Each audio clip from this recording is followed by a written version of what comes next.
Yeah, so as I was saying, it's important that we learn to, or try to step out of ourselves. And what I mean by this is, whatever religion you have, whatever culture you have, whatever race you are here in Europe, it's important that you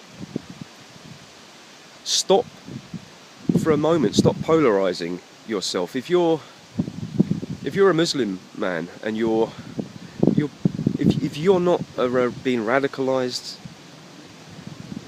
try and see the big picture here and think of the future. And the same, if you're European like me, you're a white person, obviously you don't want to see your children growing up in a police state. You don't want to see armed police everywhere if we can avoid it. You don't want to see a world where there's attacks, people being blown up left, right and centre. So, I mean, because if you can step out of yourself like that, you can stop this. But it's just as much or more a individual process here than it is a collective process.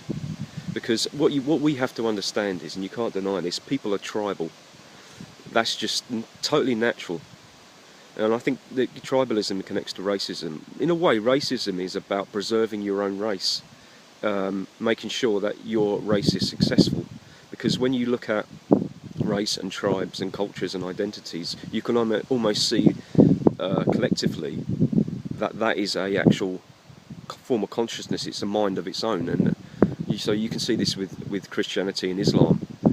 It's people wanting to prosper, races wanting to prosper, and so there's that dualistic nature of, you know, tribe A against tribe B, and we've been doing this. Humans have been doing this for thousands and thousands of years, and it's still going on. And I think, as I said, in European society, Western society, we've been living in a synthetic bubble where we're fed and watered, and so we don't complain. But when something big happens, tragic happens, immediately that bubble bursts, and then we're back very suddenly to square one again. If we don't learn, if we don't think and we don't reflect on this, and we don't talk and we don't discuss and don't debate and we don't put our feelings across and find intelligent ways where we can direct our energy, anger and aggression. And I'm saying this here for everyone, but let's just think of European people here, or white people like me. We've had these attacks, and our governments don't want to help us. The police don't want to help us. The media is against us.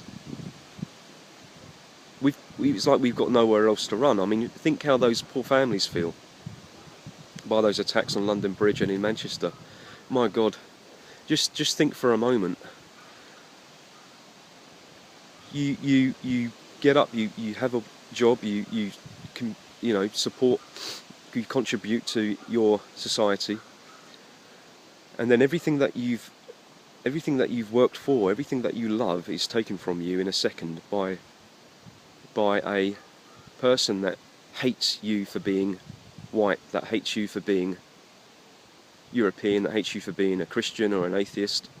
They want to take everything from you, and they've taken everything that you love.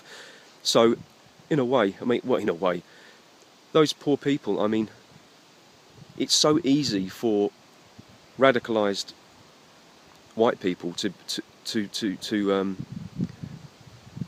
fight back. It's so easy to create a monster, basically, is what I'm saying. And because there's a reason for everything, you know. There's a reason why these things happen. Because somebody, I mean, if that happened to you, would you fear death? Would you fear upsetting somebody by expressing your opinion? Would you fear being called a Islamophobe? Would you fear being called a racist? Would you fear life imprisonment? Probably not. Your life's been taken away from you.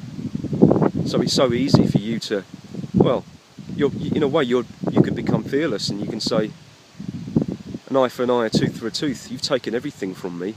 I'm a broken person. I'm a broken man. So if I can make a difference by ending a life that intends to take other innocent lives, then I will. And this is why it's so important to talk about this, because we could be seconds away from the first white suicide bomber in a way, and maybe this is the intention, you see, because our governments aren't on our side. I think our governments are there to destabilise Western culture, Western civilization, and they're using these terrorists as a tool. Those of the likes of Tony Blair and others like him, they're using these terrorist attacks as a tool. They seem, these people, I mean, how is it that you get a radicalised Islamist that wishes to kill European people, that wishes to take over the land, that wishes to enforce Sharia law, their law of the land, as in Saudi Arabia, over here, and completely dominate it? How is it that they get a house? How is it they get benefits? There's a method to the madness. So that's naturally going to make white people angry, and calling us, you know, as Islamophobes and racialists. I mean, Enoch Powell spoke about this in his Rivers of Blood, and we're seeing it.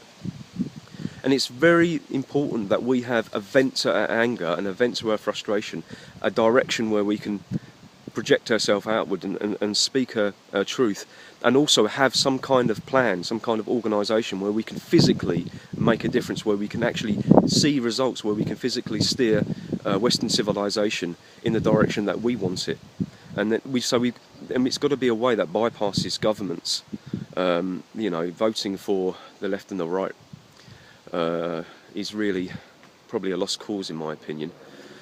So that's why organisations like UKIP and Brexit are so important. We've got to keep that going. You know, Brexit, the name may change, but something else can crop up.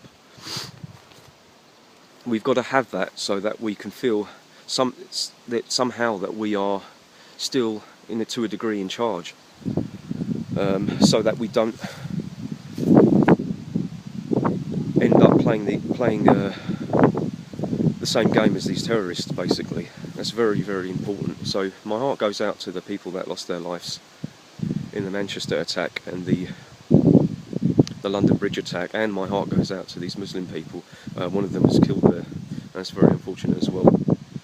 So my heart goes out to everyone here, and so yeah, I just thought I'd say that. Don't be afraid to speak your truth. Don't be afraid to be called a racist or Islamophobe. This is, you know, we have to kind of smash through political correctness if we want to get anywhere with this. Don't have all the solutions, because we're in a tricky situation here. Yeah, I'm not going to waffle on anymore. I just thought I'd say that because I meant to do this a few weeks ago. So so yeah, that's it, and I'll see you next time on my next video. Thanks.